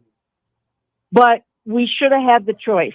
At least me being retired, I should have had a choice. You're saying people didn't have a choice? No, we didn't. If I wanted to board a plane, which I had a flight back home to South Dakota, I had to have proof of the vaccine. Mm-hmm. Well, you know why, right? I do know why. Yes, I know why. And I get that. But it destroyed my life. What destroyed your life? Not because you chose not to get the vaccine? No, because I chose to get the vaccine. I didn't get COVID. Okay. I never got COVID. So how did it destroy your life? Help me understand. I ended up with congestive heart failure. And did you have direct evidence that you got heart failure from the vaccine? Has any medical professional given you direct evidence that you got it from the vaccine? Well, my primary care doctor said I've had hundreds of patients come in with your same symptoms. Well, yeah, there are hundreds, but congestive heart failure is pretty popular. Congestive heart failure is very common, young lady. I mean, I'm trying to be respectful but there were here, people getting I'm on sorry planes. ma'am, I'm sorry that happened to you, but just because your doctor says, yeah, I've had hundreds of people with congestive heart failure, does not mean you got it directly from the vaccine. And I would also say that billions of people all over the world have been vaccinated. So I don't like. And I understand that, but there's those few of us that unfortunately didn't do well with the vaccine. That's my point. And I'm asking you. But my other point is. Well, hold on. Before you make the other point, my dear, and I will gladly allow you to do that. I want to be very clear on this because I try to be factual. You do not have direct evidence that you got congestive heart failure from a vaccine. The only evidence that you've told me is that your doctor made a statement that said, I've had hundreds of people with your symptoms. That does not mean that you proof. And by the way, I'm very sorry that you're dealing with this. I wish you didn't. You sound like a nice lady, but I want to be very clear here. That is not direct evidence that you got it from a vaccine. There are a lot of people that are diagnosed with congestive heart failure every day. So I'm sorry you're going through this, but what I don't want to do on this show and what I want to be very clear with is putting out information, whether it be medical or anything that is not. When I make mistakes on this show, I try to correct them as fast as I can. I'll repeat, I'm very sorry you're going through this. I hope recovery, but you do not have direct evidence that you got congestive heart failure from any jab. She was not forced. To I want you were to be not forced to take a COVID I want to shot. be very clear on that. And there are reasons why during that time, if you went on a plane, by the way, it's so easy to get sick. When If there you're were on an high-risk airplane. people on the plane and you went on with COVID, you could literally kill a third of that plane or people who were at high risk. Yeah. So I totally agree with that. And it was only for a short period. My dear, if you don't mind me asking you, how old are you? I just turned 64. Okay, God bless you. There are a lot of people your age, as you know, 60s and 50s even, that get congestive heart failure. So I'm not a doctor. I'm not here to give you any medical advice. All I would say is there are reasons and plenty of reasons why people get congestive heart failure. It could run in your family. You could have some sort of, high cholesterol. Could tie into diabetes. It could be. There's so many. I don't have any. I don't have any of that. That's why I'm saying this. What I'm saying is it shouldn't have been mandated. That's all I'm saying. It wasn't mandated. What do you mean? It was mandated. I couldn't get on a plane without proof of vaccination. Okay, but that's not telling But you can eventually get back on a plane. It wasn't forever. It wasn't. Yeah. Not only that, but that's not a mandate because a private business won't allow you to use their product. That's a policy and a safety practice of the airline. Like if a restaurant said you have to be vaccinated to come into the restaurant, that doesn't mean that it's a mandate. It just means that a private entity and a private business is taking precautions, and a private business has the right to do that. And I understand that, Brian. I get that. And I'm not trust me, I can't stand Trump. I don't like him, but I don't like the arguments with the COVID vaccine. But what I do agree with is Kennedy is nuts. He's nuts. We need to continue. Robert F. Kennedy Jr. is absolutely nuts. I agree with you. But I do think there was a lot of misinformation that is spread everywhere when it comes to medical misinformation. And what I've told everybody, I've said this from day one. I've been very consistent on this. I've said, don't listen to me. Don't listen to people that don't have any medical expertise. Don't listen to some idiot on television. Listen to your personal physician, and it should be a personal decision that you and your physician make, because they know your medical history and I don't, and I'm not a doctor. I don't have any medical credentials. I've said that since day one, and I stand by that. I know that, Brian, and I respect you for that. That's why I still listen to you. Well, I appreciate that. And the other thing is, Leonard, I have a question for you, and I'm sorry, I didn't mean,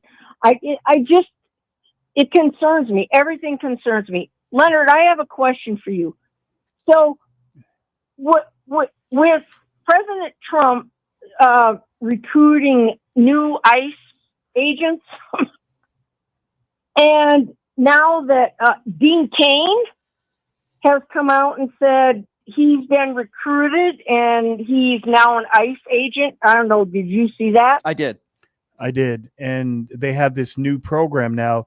Have you seen the Trojan Horse, where they rent a box truck with Penske or U-Haul on the side, and they load it with ICE agents, and then they go to the parking lots of Home Depots or places like that, and they jump out, and they don't identify themselves, and they all have masks on, and they grab people who are mostly Hispanic and put them in trucks and cars, and they just leave with them, and no one ever sees them. I'm going to tell you something. If Dean Cain, something bad happens to him, he put himself in this position. The idea that you have no credentials in law enforcement, or even yet alone how to use a weapon. I don't think any of them do. Yeah, and yet you can somehow detain people and arrest people is so despicable. And Dean Cain is just an idiot. Okay, I've talked about Dean Cain on this show before. I don't know when he is an idiot, and he's no better than a James Woods or some of these or Chachi or some of these right-wing clowns that have no idea what they're talking about. He's not a very intelligent person. By the way, he's a terrible actor.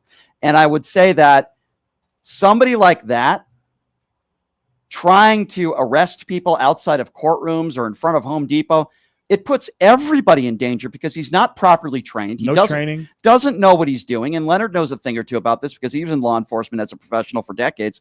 This is dangerous, Leonard, isn't it? Well, we had to spend hours and hours on law and local law, federal law, civil law, landlord-tenant law, juvenile law. And so it's not just a matter of putting a gun on. Leonard, I'm that person that called in a few weeks ago, Cheryl. I'm retired law enforcement of almost 33 years in Phoenix. Oh, well. So I get that. And that's why I'm asking you. Here's the other thing. So he's putting out this message. He wants to hire all these people, all these extra ICE agents. How many of them, if any of them, are going to go through law enforcement training?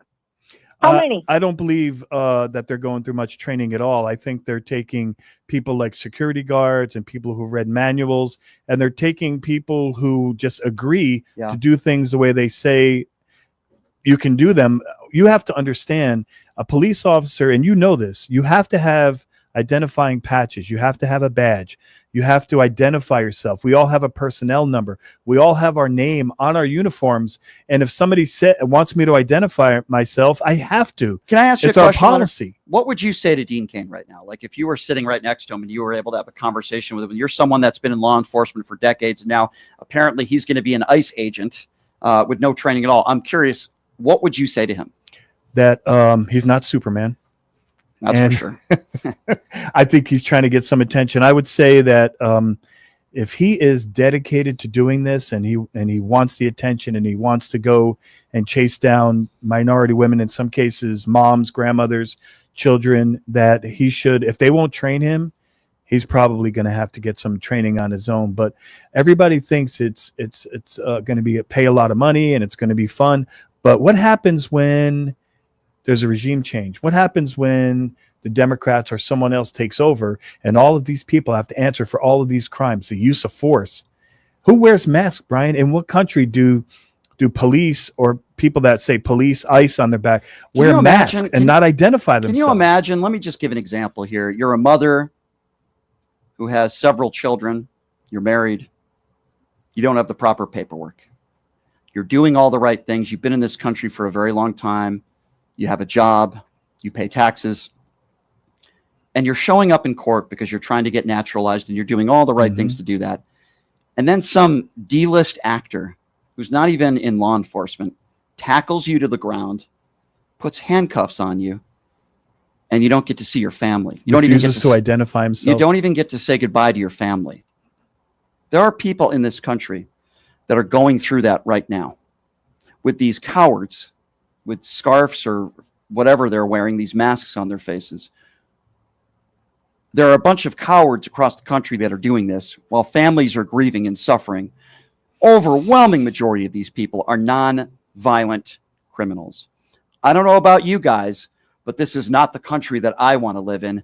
And make no mistake about it, Tom Homan and Donald Trump and the Stephen Millers of the world are celebrating. They love it. They love to own the libs, and they like to see brown people suffer. And we're seeing it in this country every single day Donald Trump is president of the United States. Let's go to Bev. Bev is next up on PTL. Hey, Bev, what's going on? Hey, Brian. I watch your program quite a bit. I live up here in Minnesota, proud to be a Democratic state. But I will say that your caller here, I had a husband here recently that passed away. It's okay. He had open heart surgery. He had lung cancer. He had strokes. And I followed the CDC recommendations, and I wiped down my groceries, and I made him wear masks, and I didn't let him go out in public. And I can proudly say that I kept him COVID-free for Good for you. 7 years, well, for 4 years. Yeah. And I took the vaccinations. As a matter of fact, I believe my 8th vaccination should be this October. I haven't grown a third tit. I haven't died. I haven't gotten any heart failure. I haven't had any strokes. Right. I followed CDC. But with Kennedy running the show, I don't trust anything that I agree. man says. So I agree with you. I want to hear from somebody that's got a medical degree. Exactly. I agree with you. So first of all, let me say this. I'm sorry for the loss of your husband. I'm sorry to hear that, my dear. It sounds like you're a very responsible wife and you did the right thing for your husband because you love him. And I can appreciate that. I can also tell you that I had COVID a couple other times, but after getting the vaccine, it was like a minor cold for me. And I believe it saved my life. I believe it probably saved my parents' lives. And I'm very grateful. And I think it's important to put out real, solid information, not somebody who calls into the show that says they got sick and they make a gross assumption that something happened to them because of the vaccine with no evidence or proof. There are going to be people in this country that are going to get heart disease. It happens every day. Pretty common. And it has absolutely nothing to do with any vaccine you took. It is very clear to point that out. And unless somebody has any direct evidence, I will never allow someone to spew medical misinformation or any type of misinformation that matters, like somebody who calls in that says Trump won the 2020 election. You're also an imbecile if you think that. And I don't allow that to happen. It's okay to have a difference of opinion. It is not okay to separate fact from fiction. And I will not allow that to happen. And again, I'm sorry for the loss of your husband, but at least you know that you were doing the right things to save his life. I used to trust the CDC, but with Kennedy in charge, I don't trust them anymore. I don't blame you. Kennedy is a whack job. I mean, this is the same guy. This is the same guy who staged a murder with a bear in Central Park. Who does that? And he thought it was funny. Yeah, he thought it was a funny story he told.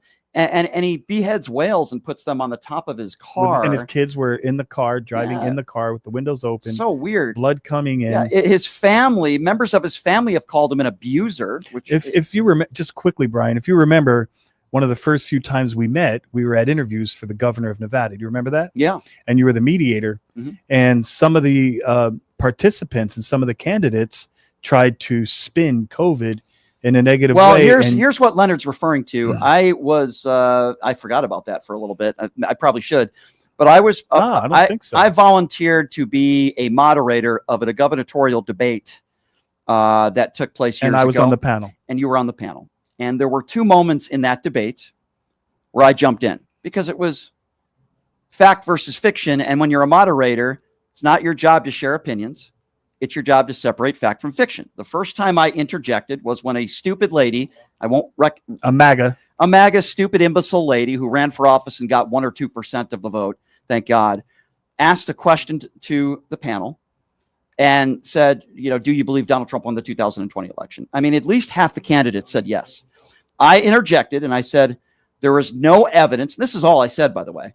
For the record, there's no evidence of widespread voter fraud to this day that could have changed the outcome of a free and fair election. And Leonard, what happened after I said that? She did what a lot of MAGAs do. She was frustrated. She chewed you out. She accused you of undue influence but if you remember, she got kind of mad on that one. But the second time when you corrected her on COVID is when they really got mad. Here's the second time I interjected.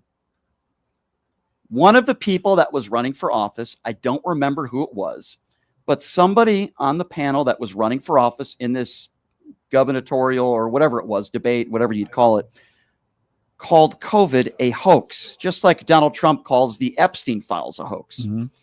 I interjected because COVID is not a hoax. And I briefly said and stated that I almost died of COVID. And sadly, there's a lot of people that died of COVID, and I wish that wasn't the case. And the whole room erupted. Again, a bunch of imbeciles. You saw that.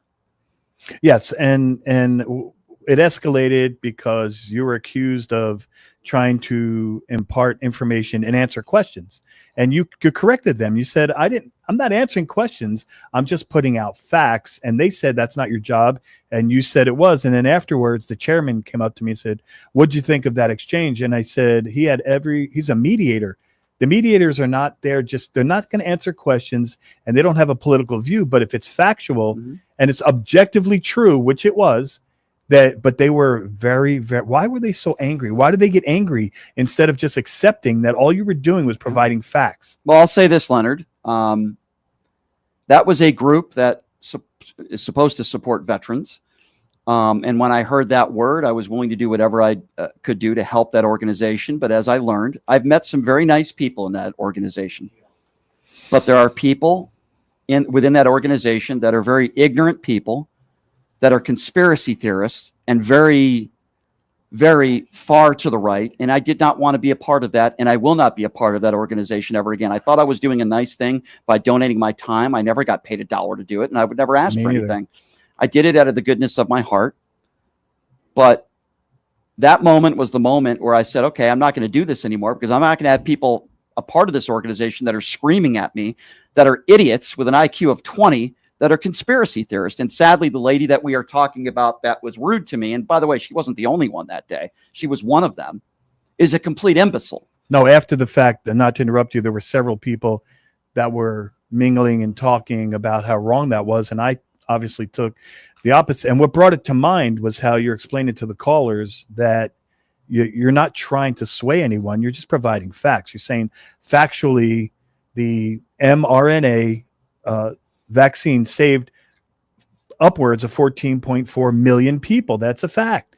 Now, you could take away the research and you could say you don't agree with that, but that's a fact. And we're not, I'm the same as you. I don't talk in terms of talking points or possibilities. And if it is, I'll qualify it that way.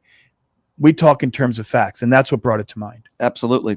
702-221-7283, the number to call. Let's go to Mark. Mark is next up on PTL. Hello, Mark.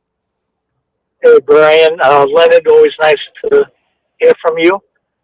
I have two things, and I always call in on a topic I want to talk about, but after listening to a few callers, that disappears and I go to another topic, which is the case now. I only have two things to say. The first thing is directed to the lady who called, who said she got congestive heart failure from COVID vaccine.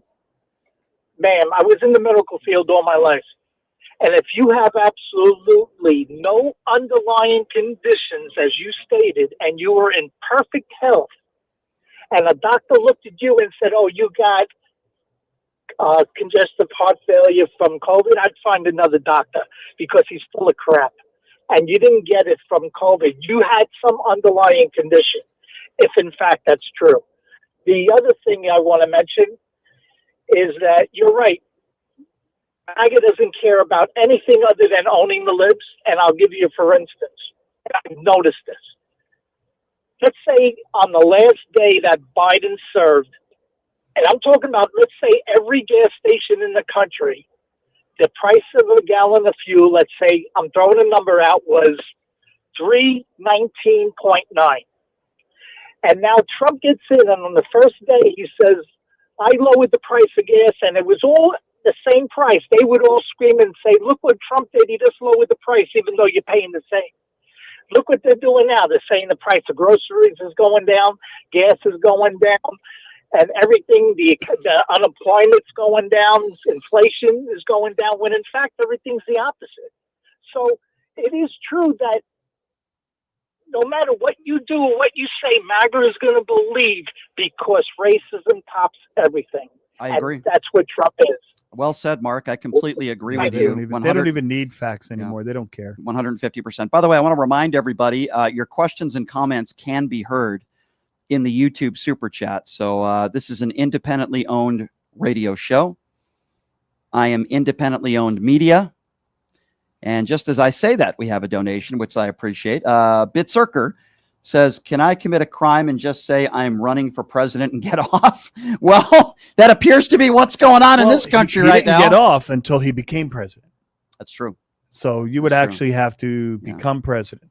Well, with Stormy Daniels, he got off in 13 seconds. That's the rumor. I don't know. That's a different type of getting off, though. I thought it was less, but okay. Maybe it was less. Maybe I'm giving him way too much credit. But anyway, what I was saying was it's an independently owned radio show, so we appreciate your support, whether it be the YouTube Super Chat or also on my website, which is pushingthelimits.live, where you can make contributions. You'll see a little button there that says donate.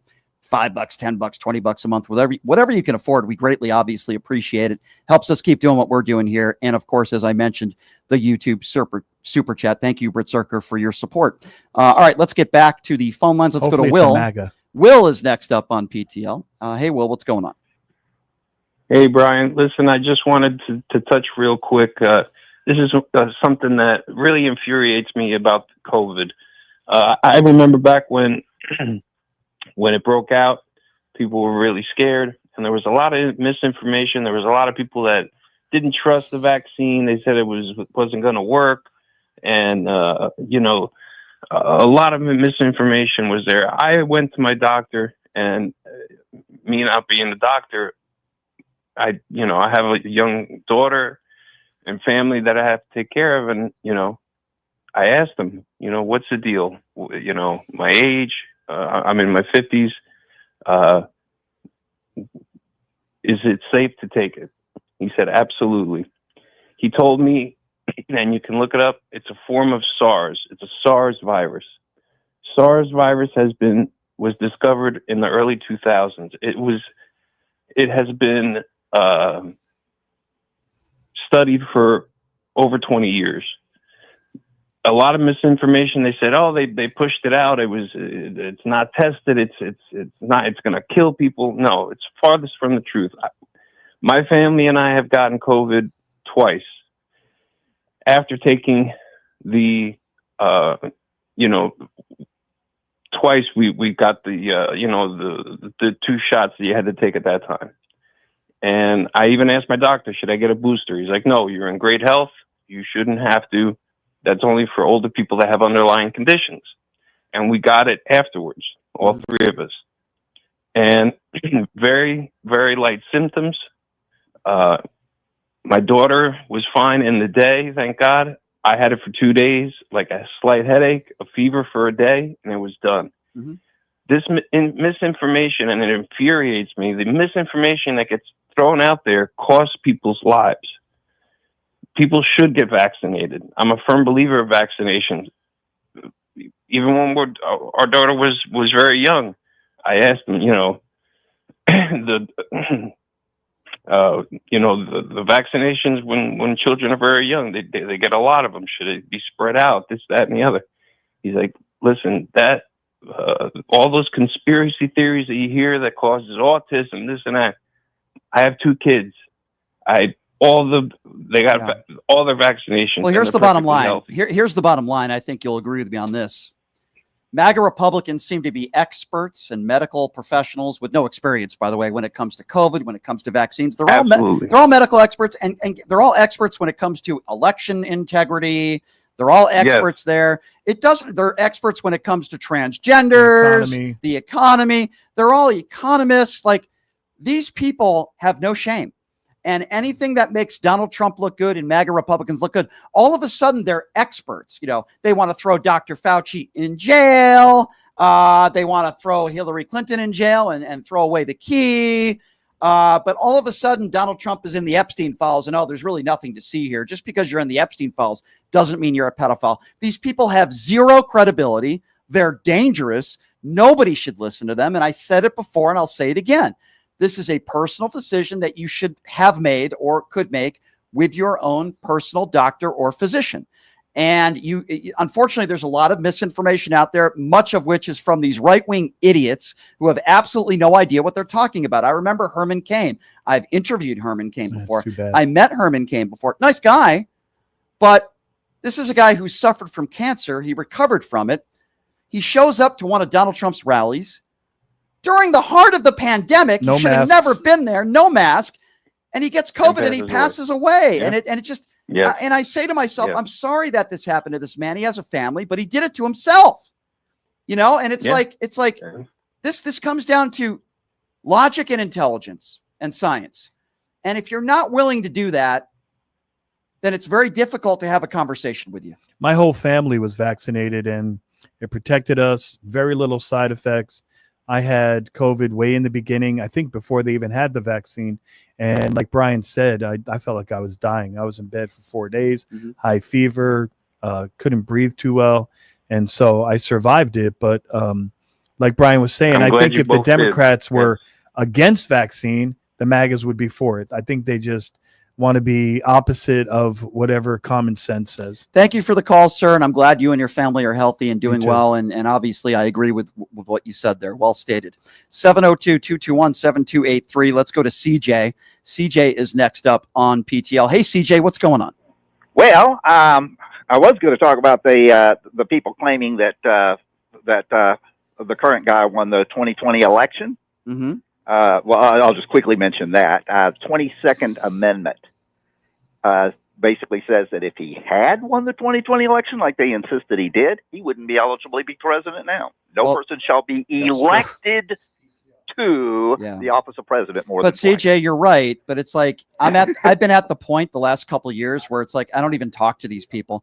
If the conversation starts and they think that Donald Trump won the 2020 election, then they're a complete imbecile. You can't have an intelligent conversation with people like that. No, because they have no facts. They have nothing to point to. They just but you see these people on the far right, like the Jack Posobiec's of the world and others that I've debated, and I've debated on Piers Morgan. They know that Donald Trump didn't win, but the only reason why they won't say it is because it'll hurt their pocketbook. It'll hurt their bank accounts because their base of people that listen to them will get angry at them. If you admit that Donald Trump lost the 2020 election, then your far right base of listenership will go away. In essence, you will lose money. So they will continue to say that Donald Trump won the 2020 election. The only reason is so they can continue to earn a paycheck. Those people are what Hillary Clinton would call deplorables. Yeah. Okay, now the other thing, to the previous caller, you had mentioned Herman Cain. That was the Tulsa rally. Correct. That was the first indoor rally that had been held since the start of the pandemic. Correct, yep. And it was like, as you said, at the height of the pandemic. It was basically because he was suffering from adulation withdrawal. Mm-hmm. From his addiction to rallies, and so he put everybody else at risk for that. The owners of that venue, the people in charge of that venue, had their staff painstakingly put signs in every other seat for social distancing, saying not to sit in this seat. They had taped them up, stuff like that. Mm-hmm. He had his people go through and remove all that because he wanted a packed house. Yeah, they all sat together in two rows, right on top of each other. They all sat together right up front. The reason it wasn't much worse than it was because, thank goodness for those young TikTokers and K-pop stans who signed up for a bunch of the reserved free passes to the thing and then didn't show up. Which led to the almost vast blue wave of empty blue seats, all over the place, led to him doing his impersonation of the lonely man at the end of the Incredible Hulk TV show. If you remember that. I do. Yep. And I do. There was a video called The Incredible Sulk that's on, with him with Trump walking off the White House helicopter in total ejection. He was disheveled, his tie loose. He was miserable because he didn't get his fix. Yeah. He did all that and he didn't get his fix. Mm-hmm. But if it hadn't been for them, if that venue had been packed, how many more people would have died? Oh, absolutely. Do you remember, sir? Just Herman Cain. And do you remember, sir, that during those rallies, Donald Trump gave his idiot supporters things to sign that basically said, if something happens to you and you lose your life, your family can't sue us. You can't sue us. Now, why would they do that? Because they knew Why would they need a waiver? They knew that people would get sick and some of those people would die. They didn't care because they don't care. Donald Trump doesn't care about his supporters, just like he doesn't care about anybody else but himself. He'd throw his own two sons, Uday and Kusei, under the bus if he had to, also known as Don Uday Jr. and Eric Kusei. Trump. 702-221. Thank you for Cain the and call, Abel. sir. 702-221-7283. Let's go to Karen. Karen is next on PTL. What's up, Karen? Hi, Brian. I'm from North Las Vegas. Oh, nice to hear from you. Hi, and nice to talk to you too. Friends with Darlene, by the way. I just wanted to let you know that I am the mother of a doctor. Mm-hmm. And during the COVID outbreak, one day they walked in and dumped a 1-year-old baby on her lap who was not breathing, was unresponsive. My daughter had to go mouth to mouth on that baby. Oh, my. Okay. Even though she had had her COVID vaccines, because she went mouth to mouth on that baby, she did get COVID. But she was able to revive that baby and got him to the hospital, and thank the good Lord that he survived as well. But these people who have laughed because I wore masks longer, I'm getting ready to have brain surgery. I can't afford to get sick. And I have them laugh at me all the time, and they can kiss my big fat butt. Okay? And that's how I feel about it. Yeah. And the other thing I wanted to say was I wanted to address Leonard. I have worked in the law enforcement field. I worked as a police officer. I spent 27 years working as a maximum security juvenile officer. And so I worked with ICE and I worked with Border Patrol because I lived 10 minutes from the Canadian border. Never once. Can I ask you a few questions, if I may? How do you feel as someone, a former law enforcement, of people around the country that are not only not identifying themselves, but many of them that are not trained as ICE agents, and what they are doing is they are really kidnapping people in some instances. Wearing masks. Yeah, and wearing masks. How does that make you feel as someone who has been in law enforcement? It infuriates me because never once did an officer come in without ID and a uniform, and never once did anybody cover their face. And you know, when you work with kids, we didn't work with weapons. Our weapon was what we wear on our face. Right. We learned to de-escalate Right. and how to. That's what a good police handle- officer does. Right. Of course. Yeah. Can I ask you another absolutely. one? This is not to open up a can of worms here, but I just want to. Do you believe the same thing would have happened to George Floyd if he was white? Oh, hell no. Yeah, I agree. No. Some people get No. angry at me when I say that, but Derek Chauvin was a racist. And I believe the color of, listen, whether George Floyd was a good guy or not is irrelevant. What matters is, and I think Leonard agrees with me on this, he's on his stomach. He's not going anywhere. He's got handcuffs behind his back. He's saying that he can't breathe. Please, sir. There was no reason to have that knee on his neck, and that's why Derek Chauvin is a convicted murderer. Well, he sat there for 9 minutes. Right. Who sits But on yet somebody for people 9 still, minutes? People still want Derek Chauvin to be pardoned. Ben Shapiro, I'm embarrassed that we have the same last name because we're on opposite ends of the spectrum. That little weasel wants Derek Chauvin to be pardoned. And, you know, it's sick. It's sickening. He has TFS. Yeah. You know, it's very frustrating to me because Never once have in my 27 years did I ever put a knee to anybody's neck. Right. If I needed to pin him down, I might have even sat on him. Well, let me tell you something, I- Karen. There were times when I was a supervisor, more than half of my career, I was a sergeant and a lieutenant. And there were many times where the adrenaline's pumping and they're taking somebody into custody. And I'm not ashamed to tell you that I had to grab people by the collar and pull them off and say, you got him. You know, he's in handcuffs, because the adrenaline's pumping. So not only would I not engage in that kind of conduct, I wouldn't allow my officers to do it either. Yeah.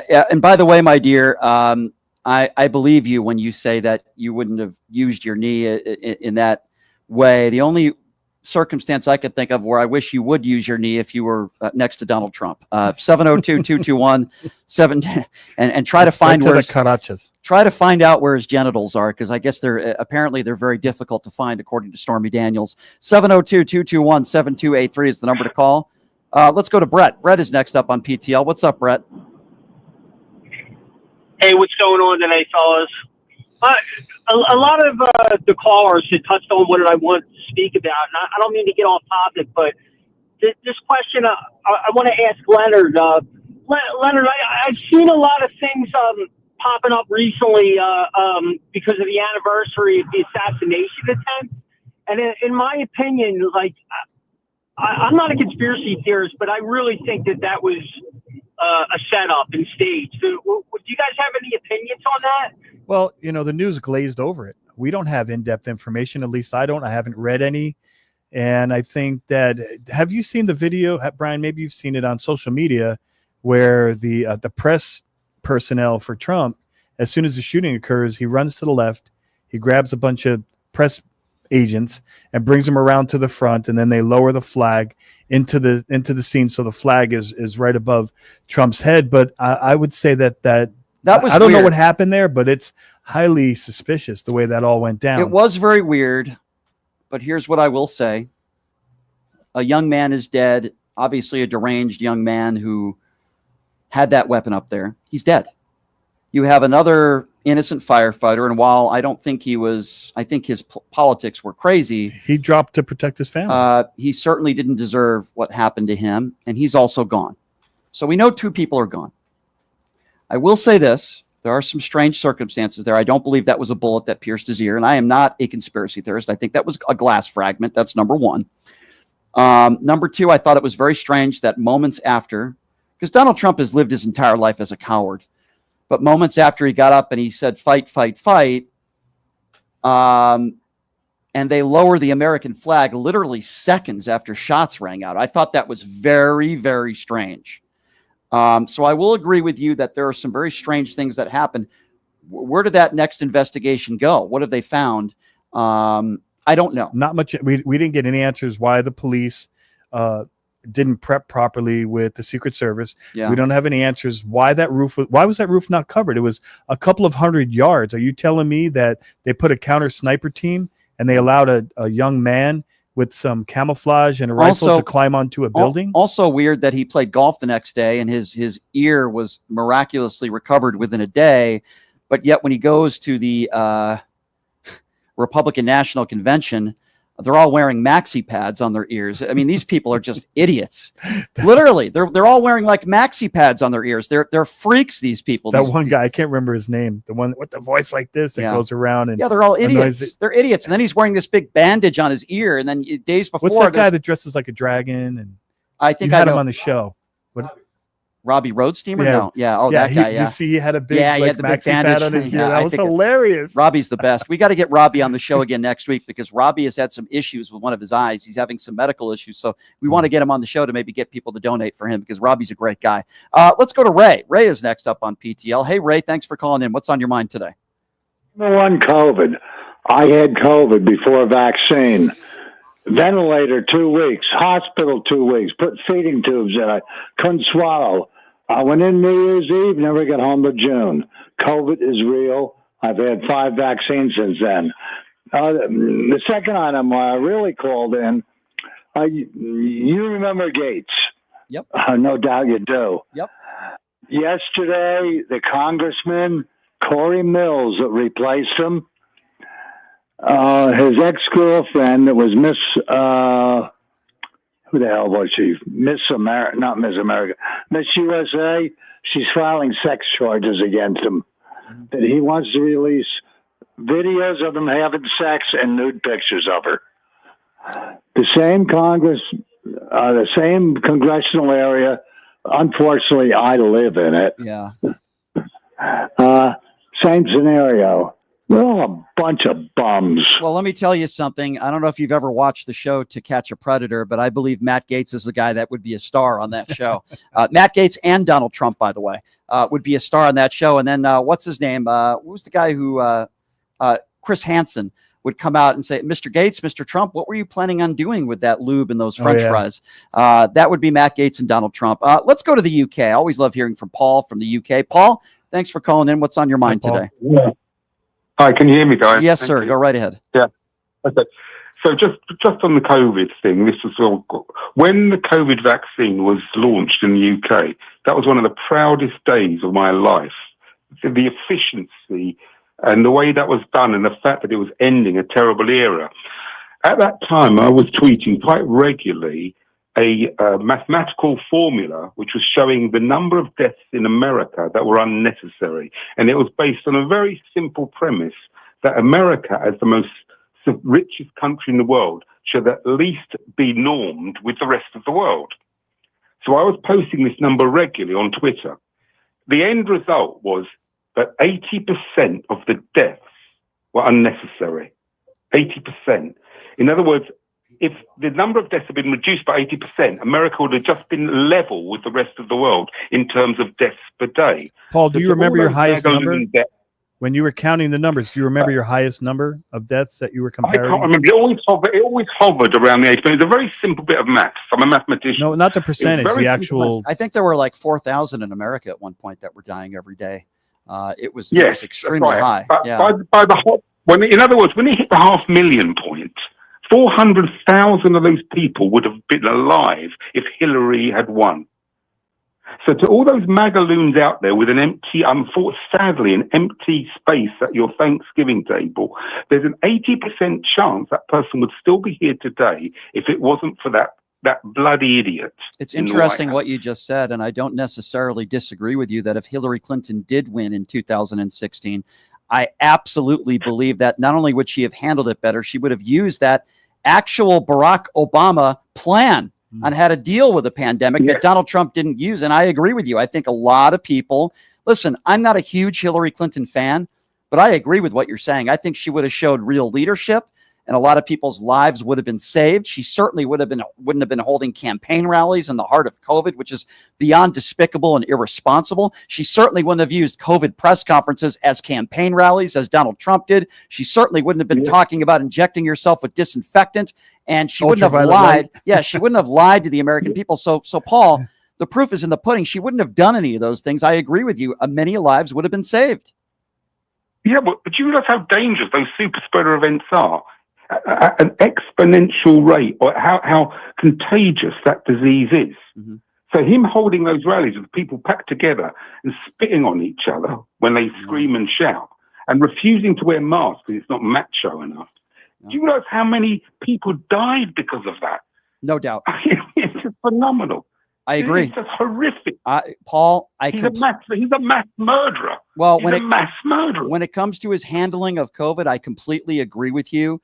And certainly he doesn't value human life, because if he did, he wouldn't be caring more about his own name in the Epstein files and trying to strike a deal with Maxwell. He would actually care about the real victims. But the reason why he doesn't care is because I think he did some things to some of those victims. He's in the Epstein files. And there's proof. Every day the cover up continues. It becomes more and more probable that he's a paedophile in my mind. Yeah. Every day that goes by where the cover up, and the thing that disgusts me, that he has not once reached out to the victims. Not once. He gives Ghislaine a pass and she goes to a nice soft cushy prison. This is disgusting. Yep. It's disgusting. It is. Amen, Paul. I'm with you, my friend. But MAGA Republicans want to talk about transgenders and banning books. And thank God that athlete isn't in that volleyball tournament, the transgender. That's more important than the victims. Yeah, forget about the 13-year-old girls and the 14-year-old girls that were brought into according to the depositions, into hotel rooms and forced to do things that by their own admission they did not want to do. Great call as always, Paul. We appreciate you. It wouldn't be a show without the MAGA Destroyer. Let's go to Darlene. Darlene, what's going on? Darlene. Hey, Brian. Hey, Leonard. I love you guys. Now, Brian, you got to hear this one. And this goes for Brian that called from the doctor's office from Texas. I want you to hear this. Yeah. Okay.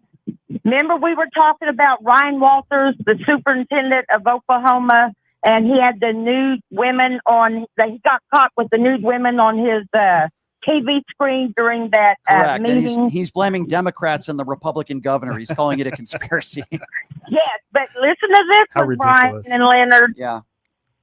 One of our news stations came out just yesterday, and it said Walters he was allowed to choose which one of his devices he wanted investigated before it was turned over to law enforcement.